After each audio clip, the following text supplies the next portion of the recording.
Anton Raga. Pinasargo lang ang kalaban at inuubos na ang bola. Tingnan natin mga idol. Ayan na, ayan na. Ayan na si Anton Raga. Umikot-ikot na. Tingnan natin. Ito mga idol, mabilis tumira. Hindi nakakainip. Ayan, tingnan natin. Tira uno. Anton Raga, the Dragon from Cebu City.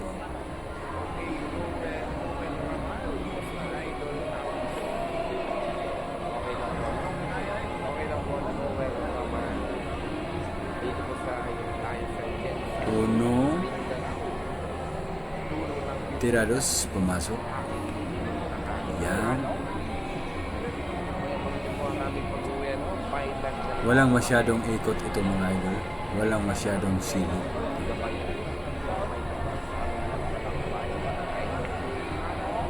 Ayan, tira 3. Galing mo Anton.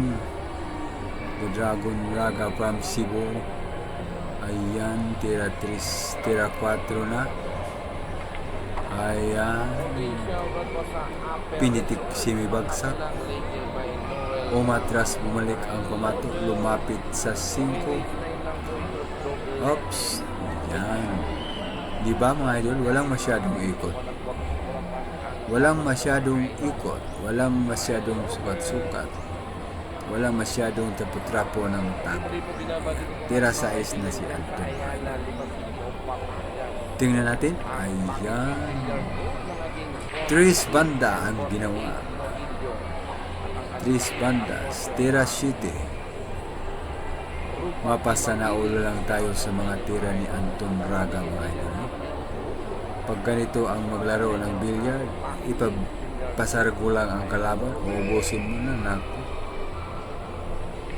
Mayaman ka na siguro pag ganito palagi. Ayan. Tiras 8. Last 3 na si Anton Raga mga idol. Galing, walang silipan. Yan. Ganun pala yun. Tira 9, tinapat talaga ang pamato sa 9. At tinapat na naman sa 10. Galing mo Anton Raga. Sana all. Ayan.